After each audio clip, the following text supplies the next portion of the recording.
Christians don't live their belief. It seems like a lot of Muslims live their belief. The belief is their life. YouTube. Entering Taliban-controlled Afghanistan in 2025. Today we have my illustrious chatter, Gnarly. Great guy. Love that guy. In 2021, when the US withdrew from Afghanistan, Afghani government forces fled immediately, and the Taliban took over this city, Mazar-e Sharif, in just a few hours. That immediately then led to the collapse of Kabul.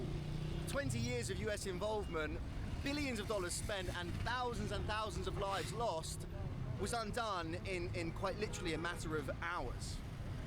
Your country? My country is the UK, brother. So, UK. Yeah, you're from Mazar. I'm not actually too privy to the Afghan conflict and how the U.S. was in it and pulled out. But just based off of these facts alone, after the U.S. basically pulls out, the Afghan government flees, and the Taliban take over within a matter of hours. 2,496,000 military personnel from the U.S., 70,000 Afghan military personnel, and at least 46,000 Afghani civilians. 360,000 casualties that were indirect. And the whole thing here is that it was about 20 years of conflict.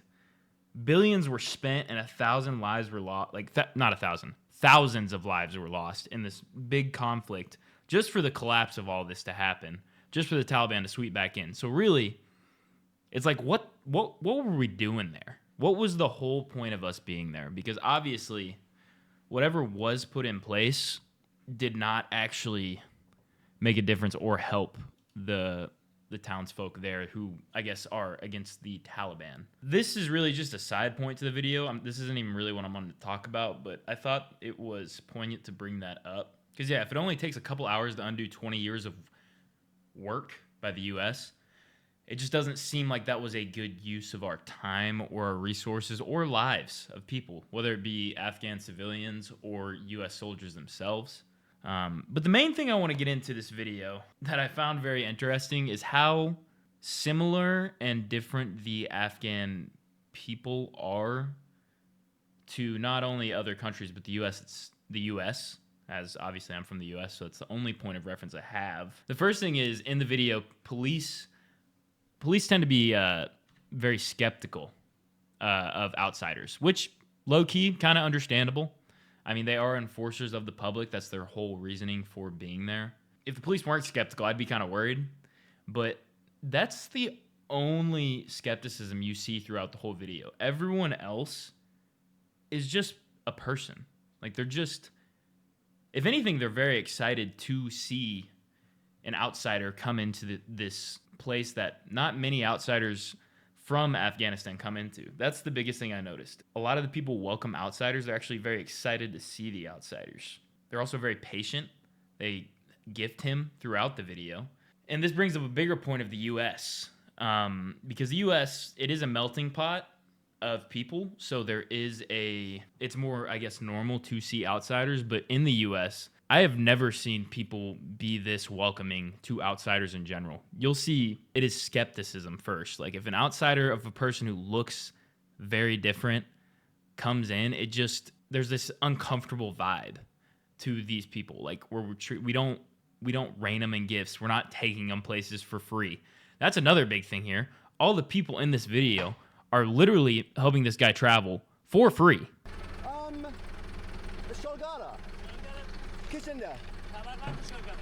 Also, I want to say it's crazy. Even in my own country, I'm not hopping in someone's vehicle I don't know unless they're like a taxi or an Uber driver.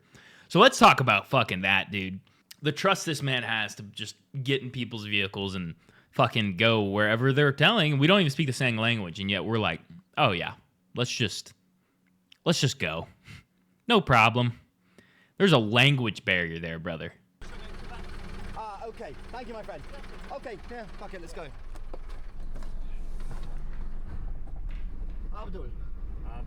Abdul, the truck driver. Michael. Nice to meet you, sir. So we've been picked up by a lovely truck driver. Mr. Abdul, my new friend, my John. Mr. Abdul. I was just standing on the side of the road, gave him a quick wave, and he stopped and said, jump in. He didn't say that, but... I'm with your friend Abdul. Afghanistan, thank you. Africa Day. Tell your friend Abdul that I am very happy to be with him. Okay. Where is Abdul going?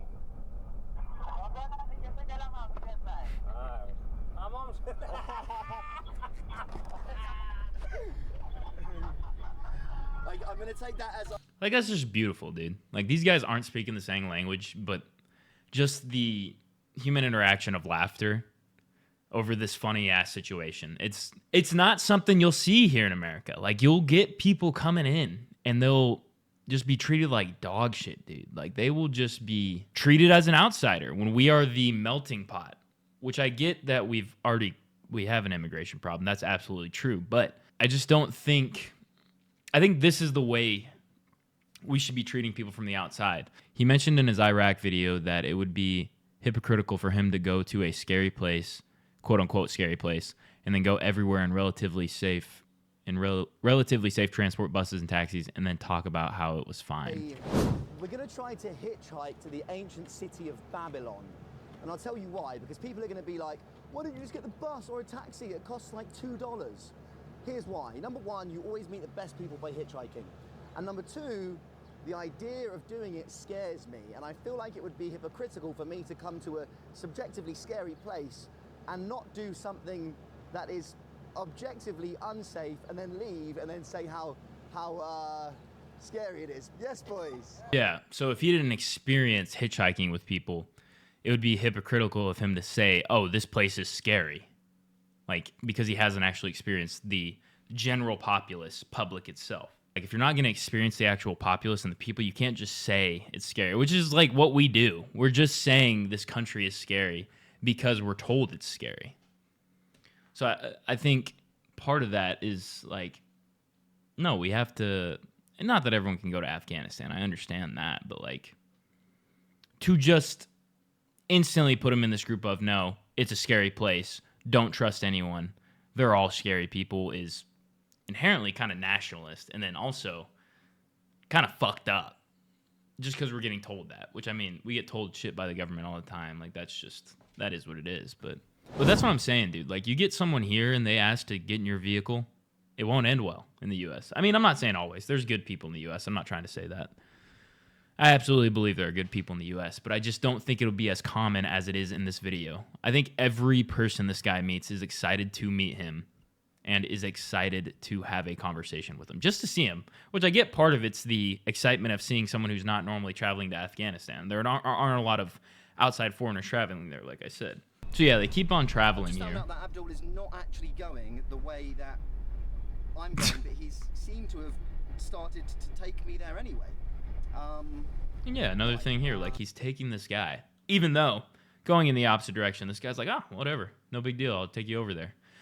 And this is normally what you would only see out of people who know each other. Like, if I'm taking my friend somewhere, I'm like, oh, it's kind of out of the way, no big deal. That's what I'll normally say. If it's some random person, I'm probably not gonna, I mean, I will if they're in the vehicle, I guess, but generally, I'm not even gonna let a random person in my vehicle, so.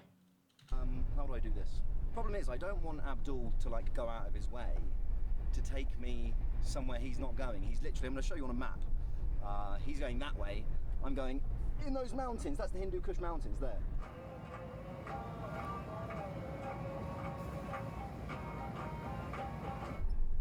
Abdul's just showing me his very cool. This part's crazy. He's got. Yeah, we'll check that out right after this. This part is crazy. No, brother. Brother, no. Abdul. Okay, I cannot accept this. Abdul, okay, listen, hang on a minute. Abdul. Oh, no. Abdul, right. No. Abdul, you cannot give me your knife, brother. No. Brother, let me get this. No. You're gonna give me your knife, Abdul. Gift. Yeah. Thank you, my brother. Thank you so much. Really, let me give you some money, please. No. Thank you, my friend. Thank you so much. Thank you, Abdul. You take care, brother. Gifts him a knife. Didn't know he was going to meet this guy today.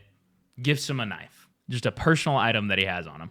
To me, that just speaks volumes to the, I guess, humanity of people when you just meet people and there's no politics, anything government involved. Goes back to my point. People are just people. But for this man to have just met him, give him, I don't know, maybe an hour-long car ride. I don't really know how long they were in the vehicle together. Just to give him a personal line and be like, no, I'm glad I met you. Like, that's basically what this guy's saying with this gift. He's like, hey, I'm glad I met you. Here's a memento from our trip together. Remember me. I think that just speaks volumes to the people outside of the U.S. And I know I'm saying this as a U.S. person, but I don't know anything outside the U.S. So I just find it very hopeful and very, very inspiring that people like that actually exist outside in the outer world. Sometimes nervous, sometimes a little bit like worried, but what do you think? I think it's our country. It's your home. Yeah, it's our safe place right now. And we have a good security, and we are happy. Good. A lot of people, I mean, if you think you're going into Afghanistan, you're going into straight Taliban territory. But based off of what at least this guy's saying and what Mike, the maker of the YouTube video, has seen, he's going to say it right after this. He's saying there was actually very good security around there to keep dangerous Taliban people or whoever could be dangerous, I guess, out of these areas and keep them safe for the civilians themselves. Because obviously civilians don't want to be a part of any of this. So that's kind of a thing that we want to all think, you know? It's really, you think of Afghanistan, you're like, oh, I don't know if I want to travel there. It's a dangerous place. I mean, that's why half the people probably clicked on this video. You're like, you're walking through fucking Afghanistan, bro. You're traveling through Afghanistan. It's a dangerous place. I mean, as you come to meet these people, it really starts to paint the picture that, hey, no, they have good securities here. It's just a matter of there are bad apples, just like any other country. Brother? We are thinking about you. No, it's okay. I mean, I feel, before I came, I was a little bit scared. Yeah. But since I've been here, I feel quite safe. Everyone's friendly. Everyone's nice. I can see that there's a lot of security. Who will harm me? I think you are really brave. Thank So they do think he's really brave. So I'm assuming to them they are worried about outsiders coming in, not because they have issue with them, because they might be taken advantage of, is a possibility that I'm kind of getting from this.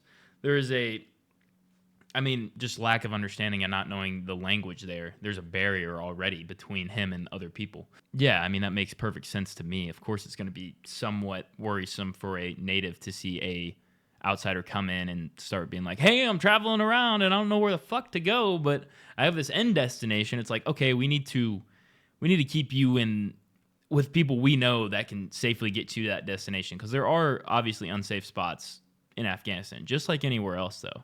I mean, you go down the wrong area in St. Louis, Missouri, in the state I live, there are good spots and there are bad spots. I think the person that is speaking to Mike is more saying that he's brave for coming down to Afghanistan because Afghanistan is talked about and considered by Western people and media because of how Afghanistan is talked about. Yeah, because from an outsider's point of view, you're, like I said, you're thinking of Afghanistan as a dangerous place. You just stay in the right areas. You don't be a fucking idiot like a lot of people are, and you don't end up having something bad happen to you, which could happen anywhere. you, brother. Thank you so much. I appreciate it a lot. What's your name, bro? My name is Fahim. Fahim. You can be here and lunch with us. Okay, sure. Offer him lunch. I'll tell you what, I won't have lunch, but I'll have some chai. It's really nice. Abdul, the truck driver, just gave that to me, and he said, keep this, and I tried to give him some money for it, but he wouldn't accept.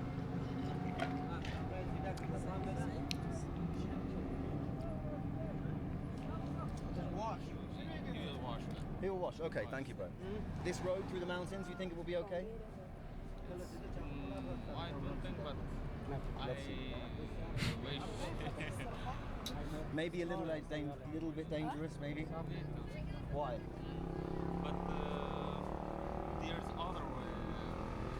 Mazar Sharif Mommy. Yeah, but that has to go the long way. Yeah, long. I want to go this way through the mountain. There are some dangerous people there. Let's see. There is some dangerous, man. We'll figure it out. Afghani people also scared from that. Man. Really? Yeah. Why? In that way we have desert. Desert. We have to pass from desert. Yeah. There's maybe some thief. Some thief. Yeah. But no one will take me. No one will kidnap me. No. Okay, cool. Okay, cool. If there's thieves, it's okay. So my new friend Fahim said, don't go this way. I said, why? He said it's dangerous. And I said, why is it dangerous? And I said, it's, you know, am I going to get kidnapped? And he said, no. He said, there are some thieves. Maybe that knife I got from Abdul was a sign, and it's going to protect me. I'm going to go anyway. Keep in mind, Fahim talks about danger as in thief, even though we instantly think danger means kidnapping. Absolutely, and that's what I was about to say, actually, is, I mean, you're assuming, like, danger to the mountain, you're assuming you're getting kidnapped, raided, killed. Like, you're getting your head lopped off. Fahim, instead, kind of talks about danger as in the thief, like we're saying here. And, well, yes, like, thieves aren't good. We're not trying to portray that this place is a perfect world. I think bringing up the point, like, hey, it's not straight-up killers. It is just some bad people that are going to steal some of your equipment or whatever you have on you, which, not good, but if, I mean, comparable to the U.S., it's the same. It's not this fucking cloud we've put over Afghanistan saying, killers, bombs, death, all of that is coming to you if you go there at all. It is a dangerous place. Do not go. Whereas, in my opinion, it just seems more similar to the U.S. I mean, if you walk on the wrong street, like I said, in St. Louis, you're going to get fucking robbed, dude. Not only robbed, but, I mean, you're getting robbed at gunpoint, and if you act the wrong way, you're going to get shot. Like, that's just how it is. But not to say there isn't kidnappings there either, but it's just funny how we put this Afghan is very dangerous kind of vibe on it. They know where the dangerous areas are, just as we know in the United States where the dangerous areas are. If you live in that town or city or whatever, it's the same thing here. They are just another country trying to live their day-to-day life. And there are dangerous areas and there are good areas. And he's going into a dangerous area, but with good people. Brother! So then Kitchen there? Fahim, he's going to take he ends me. up riding with this guy too, which takes him through the mountains, basically.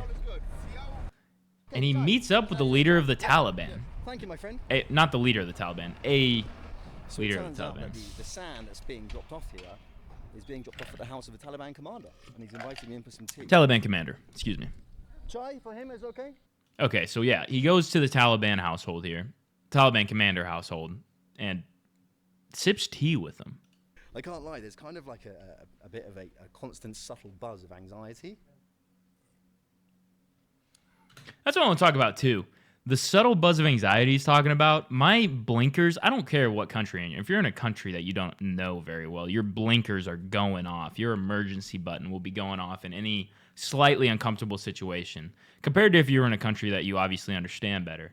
So I think him having those blinkers going off and still going into these situations is very impressive on his part to still go through with these things. Like, if I hear Taliban commander, I might be like, I don't know if I'm going to go there. I want to give it to this guy here for having the, I guess, not only the balls, but just the openness, I guess. Openness to go and experience these things. So, sir, Mr. Taliban commander, I'm trying to travel to Kishinder, this way? We've basically travelled off the main road to come to this village, so I need to figure out how to get out of the village. Car or truck, you know? Truck, yes. I go truck, Kishinder. Darisuf, yes. Okay. Small car. Small car, okay. These fucking lights are fucking with me, dude. What the fuck are those lights in there? Taliban commander throwing a rave. All right. So, that was a nice little tea break with my Taliban commander friend. And now I need to figure out where I'm going or how I'm going there. And I've got absolutely no idea where I am. He gets his next transport. And these are all random transports. Salam. The LED How are strips. The LED strips are crazy. Like, this motherfucker, he's showing that he got the bag, all right? As a Taliban commander, you got the motherfucking bag on you, all right? He ends up riding with these I mean, just another nice set of guys. Like, they just tell him kind of about their life story when he gets to the end of the Come on, ride join. here, which will It's okay. not life Thank you. story, but some interesting tidbits about it, I guess. Can I help you, sir? No, no, no. Are you sure? Yes. Okay. Let's see if they sell. They just don't ask for help either. Like, he's trying to be a gentleman, but they're like, no, you are a guest in our country, and we want to treat you as a guest, as you would a guest in your own home. You want to Kishindikar? Kishindikar. Yeah, I think I'll go. Yes. I'll go to Kishindik. Kishindikar or truck or Track. anything. Yeah. Track, no track. Thank you, my brother. Yeah, he's like, no truck. Like, you can take my fucking motorcycle. You can literally take my motorcycle to Kishinde. But I'm just wondering what's going on through their head, because even I'm not doing that. Like, I might take you, but I'm not offering you my motorcycle.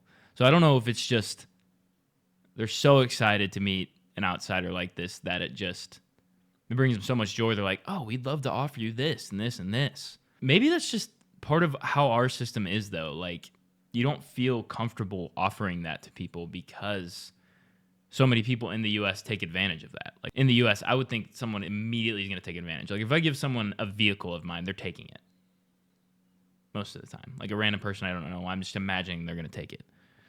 That goes to a whole nother thing of, like, how we raise people in the U.S., broken families, issues like that lead to people to be pieces of shit who would do something like that. But I guess here, where I understand from their religions, and a lot of them follow it, that family is very important, and keeping that all cohesive is very important, that maybe they're just better at enforcing that and keeping the family together, which, I mean, is a thing in the U.S. we want, but interestingly, a lot of people also are like, we don't need families, and it can work, and it can work. I'm not saying it can't work that way, but to me, in the U.S., us going against like a family, like a mom, dad, for a child to raise them, that's going to be the best outcome for them. I'm not saying there can't be good outcomes with just a mom or just a dad, but I mean, you'll see like people here, like they're just like, oh, yeah,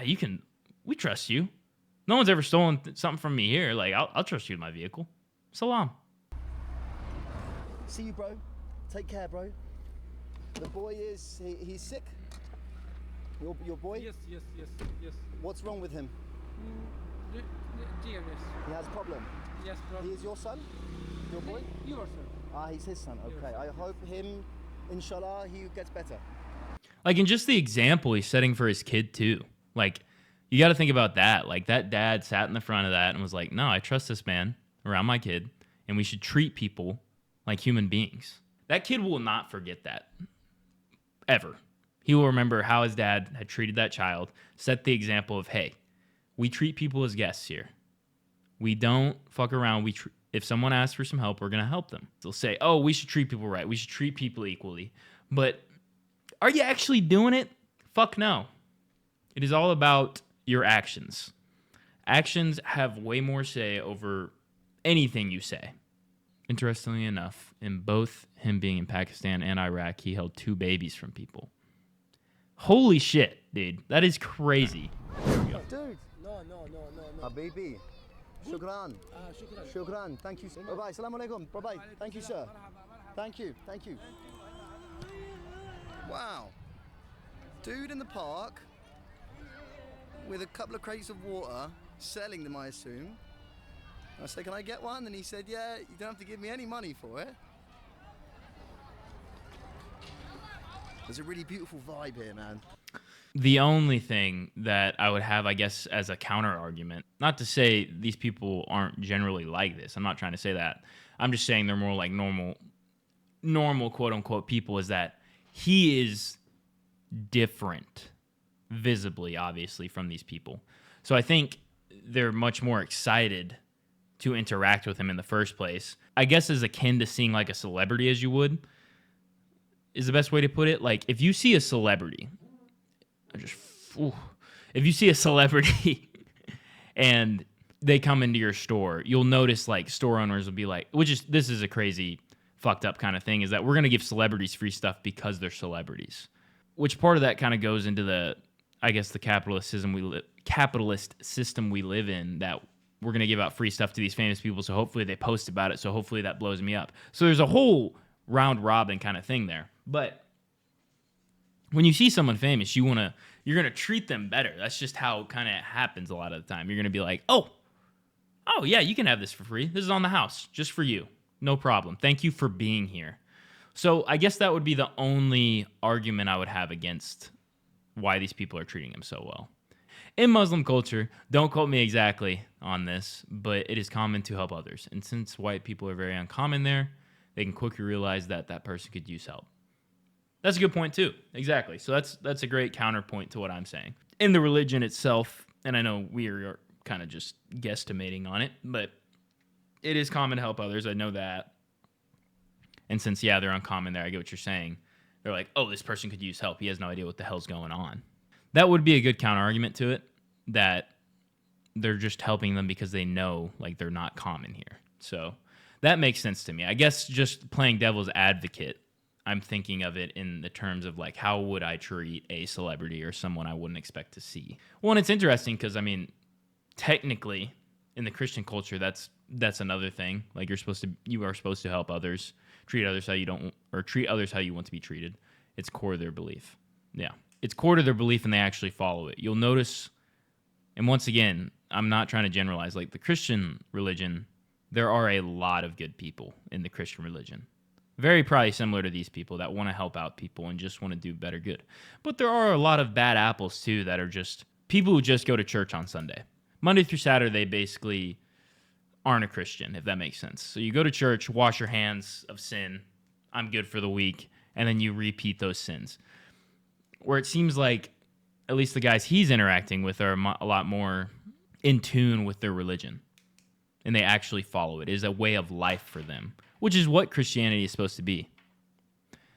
If I had to gamble on someone helping me, I'd pick Muslim over Christians, and I've grown up in a Christian community and family. I agree. Yeah, I would 100% agree with you on this. I grew up in a Christian family and community. I am still Christian, but I am less Christian through the church and more in just belief, if that makes sense. Like I don't attend church much because I don't like how a lot of churches operate. I know there are good churches out there, but generally how a lot of churches operate is off of money, which I understand you need money to operate, but I feel like a lot of pastors and churches in general can have some slimy operations that aren't using that money adequately, if that makes sense.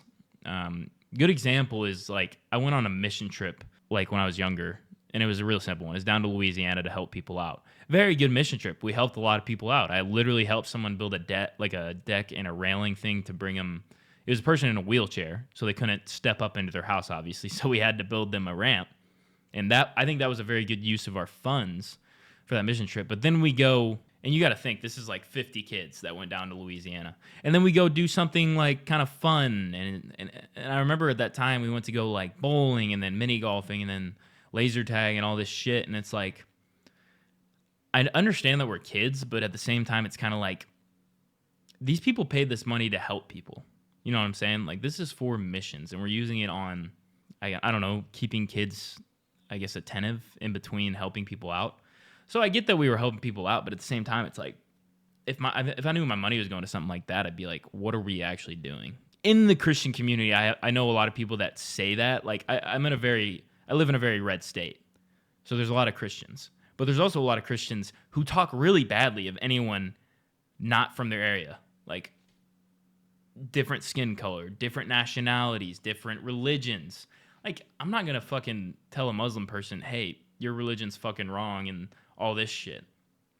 Like, I'm not going to tear them down because of their religion. I don't think that, first off, that doesn't solve anything for anyone. If I truly believe in the Christian religion as it is, I shouldn't tear someone down. I should try to understand their perspective, and then we should talk it out and figure out, hey, where's our middle ground here? Where's that place where we can understand each other? And then that's how conversations are actually made. Whereas I think a lot of Christians say they're about this stuff, but when it comes down to it, they're not as good as they say. Kind of bad people. Not all Christians, like I said, but a lot of Christians I know, because I know there are a lot of good Christians too, but a lot of Christians I know simply aren't Christians, if that makes sense. They don't, the best way I can put it, this is literally a tie a bow on it and put it all together. Christians don't live their belief. It seems like a lot of Muslims live their belief. The belief is their life. From these videos, of course. So this is a very unique perspective, but I would say it's very interesting that you'll see a lot of Christians talk about being Christians more for just looks, I guess. You're going to get hate from the Christians when you post this. That's fine. That's fine. I'm a Christian myself. Like I am fine with getting hate from Christians. If anything, for example, God does not want us to be sedentary in our religion, for example. I think questioning religion is actually, anyone who questions religion is much more deep rooted in that faith than someone who just blindly follows. Like, I wasn't a Christian for a couple years. I didn't believe in God for most of my college years. But I started questioning, and I started being like, why the fuck would this happen? And why would this happen? And it builds a deeper rooted faith and understanding and belief in something. People who blindly follow, most of the time, aren't actually Christian. They think they're Christian, but you need to question that faith. The whole reason for faith is to be questioned, and then once it's questioned and you build that, I think to build that belief, like I said, you have to question it. Because when you're not questioning something, you're just blindly following, like I said, and if you're blindly following, you have no belief. You're just agreeing, which goes back to this video. I have never seen Afghanistan, so I would just assume that Afghanistan is dangerous until my belief is challenged by a video like this. Just as it's challenged by a video like this, just as my faith was challenged, I am now building a deeper belief in opposing beliefs that I've had. I thought Afghanistan was dangerous. I don't think that's a crazy thought to have when you haven't seen Afghanistan. But once you see it, and it challenges your belief, a lot of people are going to turn away and say, no, I can't believe that. It's fucking scary there. I can't fuck with that shit. No. When your belief gets challenged, just take it in. You don't even have to agree yet. Just take in the information you're being given. Think about it. Use your brain. And once you've used your brain to really think about it, you can come to your conclusion. Now, should I just believe Afghanistan is safe from this one video? Absolutely not. It will come with more research on doing it. But this is a gateway to open my mind to that, as crazy as it sounds. And it's the same thing with religion. Same thing. We're dropping some bombs here today, ladies and gentlemen. Goodbye, friend. New truck driver, random guy, Bye, bye, bye. Tashakkur. back in Afghan. Chaman. Afghan. Wakher Aziz. Michael. Nice to meet you, brother. He does fucking look like Robert Downey Jr. That's crazy. God, have I got everything? Clip that. Traveling with a massive backpack. So yeah, he talks about his backpack. Okay. These guys cannot speak the same language, but they're still shooting the shit. You have 4 children. This is the problem when you're in the mountains and it looks like in rural Afghanistan. How are we getting all these, like, how far are we traveling with these goats? This motherfucker is herding easily over, that's got to be over 200 goats. And this motherfucker's making it look easy. Just wanted to say that. I don't think any of y'all are herding goats like he's herding goats. So yes, we heard goats. He gets up into the mountains, it looks like here. Speaking of which, beautiful country, by the way. Beautiful fucking country.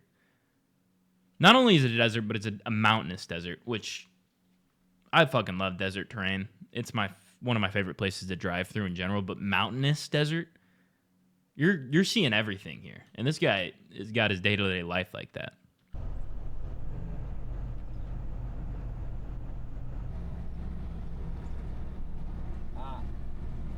Oh, he got that money. He got that shit on him. It's a bit scary.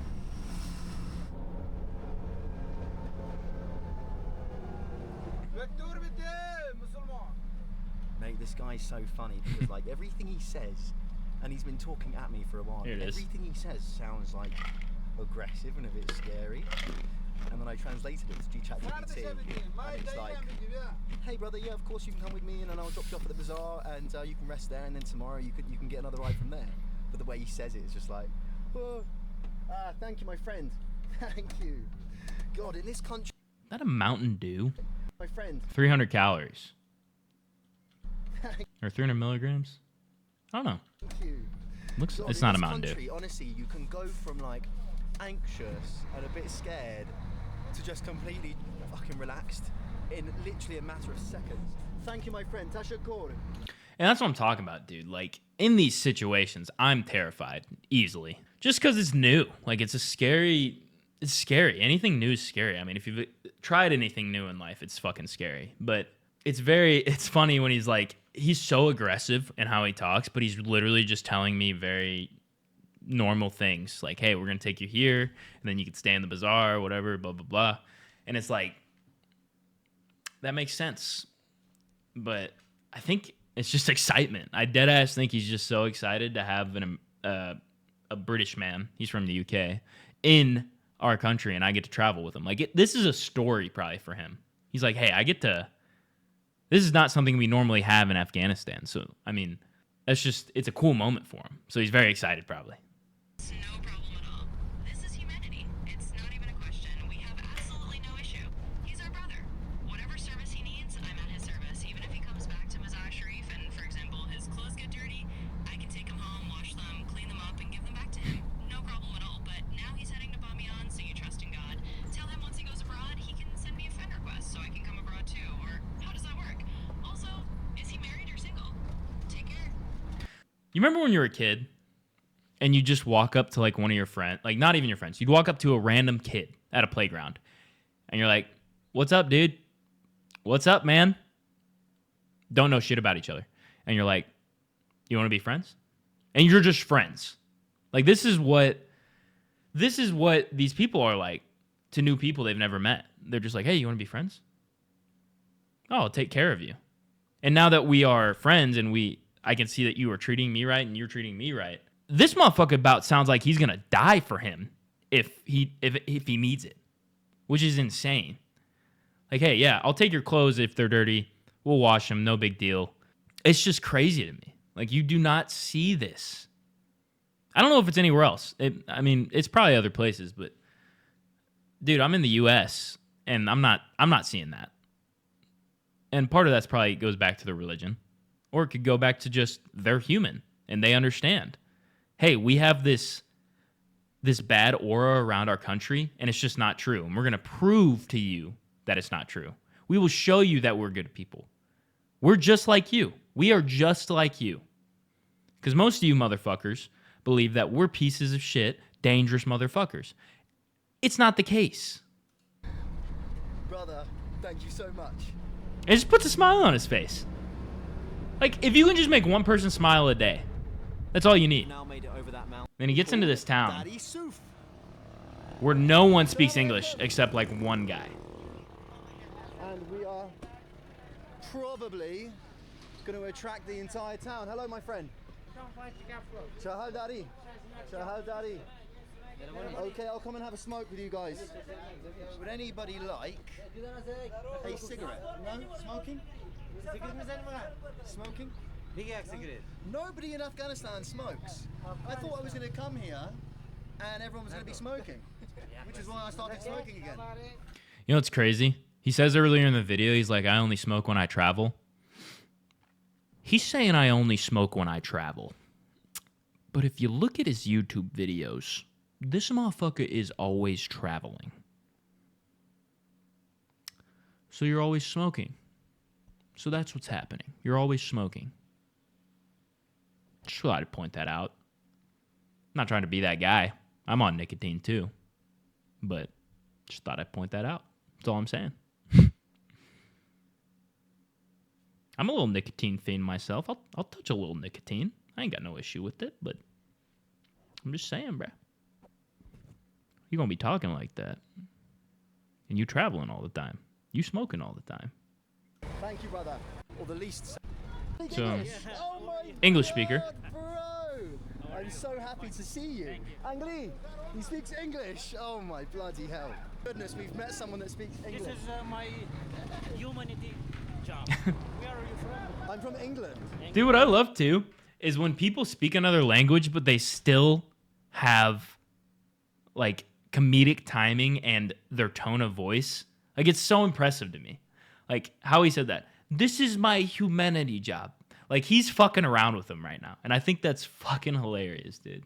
Why do you think that the young people why do you think that they're so interested in me?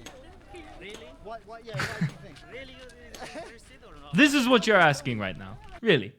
Because it's different culture. Different culture. Yeah, because it's different culture and seeing or looking the people Yeah. that is different in Yeah. your mind because this is different. Why do you see many foreigners traveling here through here? No, you are at many. I think You want me to be dead ass with you? He's like, you can't guess why they're excited. He's like, you can't guess it. You want me to tell you right now why they're excited. You can't guess. But like I said, this is literally what I've been saying all video. It's the excitement of the cultural differences and wanting to understand that and see that. That's very interesting to them. We don't have that in the U.S. or we don't have that curiosity all the time in the U.S. you are the first one that I see. I'm the first foreigner Yeah. you've seen here. Wow, and this is your hometown? Yeah. You grew up here? Yeah, I also First foreigner he's seen there. studied civil engineering. Civil engineering? Yeah. Well, you're a smart guy. Thank you. Much I'm a smarter than civil me. engineer. Also, besides civil engineering, Civil engineer, I pharmacist, also brain surgeon? You're a brain, Brain surgeon surgeon. as well? Hello, sir. Salam alaikum. Yo, dap me up, bruh. Hold on, we gotta play that at half speed, my boy. Hey, yo. Check it out. Hey, yo, bruh. Dap a motherfucker up for real. What up? Even talk right now, it's overwhelming. So yeah, they give him a place to stay. And yeah, this is the end of the first part. Follow this guy, Mike OK. Great videos. Amazing. Seems like an amazing guy at least. Very interested in other people, which is hard to find. This video opened up like my brain to other cultures. Obviously, living in the U.S., I'm not seeing a lot of other cultures. I don't think that's unfair to say either that people in the U.S. just, we don't have time, and anywhere. Like, if you're anywhere and you're trying to find out about other cultures, you don't have time to really invest into that. So I think videos like this are really good at being like, no, we're not different. We're not much different from each other. Obviously, we have cultural differences. That is obvious, but the humanity of people never ceases to amaze me. In any culture, for the most part. Obviously, there's bad apples everywhere, but I think to ingrain in a whole country, this is a unsafe place to be, and these are unsafe people, I think that's just some bullshit we're probably told. Most of us are told, don't go there. It's like when you come from a rural area in the country. So, like, if you come from fucking Kansas, in the middle of Kansas, middle of nowhere, and you want to go take a trip to New York. Everyone's like, oh, it's dangerous in New York. Oh, don't go there. You're going to get robbed and murdered and blah, blah, blah, blah, blah. Bro, I got told this shit. I don't live in Kansas, but I got told this shit. I live in a more rural area. And people told me, don't go to New York. It's dangerous there.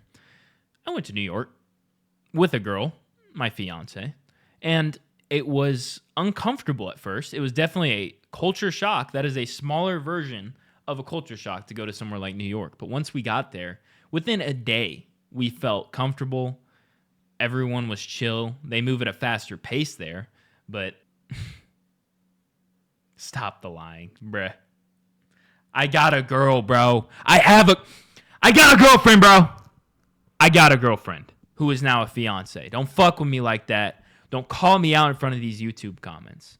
Back to my story. You go somewhere like New York, people tell you it's dangerous, and you get there and it's not. There are dangerous parts to it. Yes, you probably shouldn't go out in the middle of a dark alley in the city at like midnight. That's just not a good idea, but I feel like that's kind of common sense. New York as a whole, it was completely fine. And that's the same thing with places like this. Especially if you go to a well-populated area, it's probably pretty safe. You will probably be okay. If it's not war-torn, war-struck, whatever. I think videos like this show that.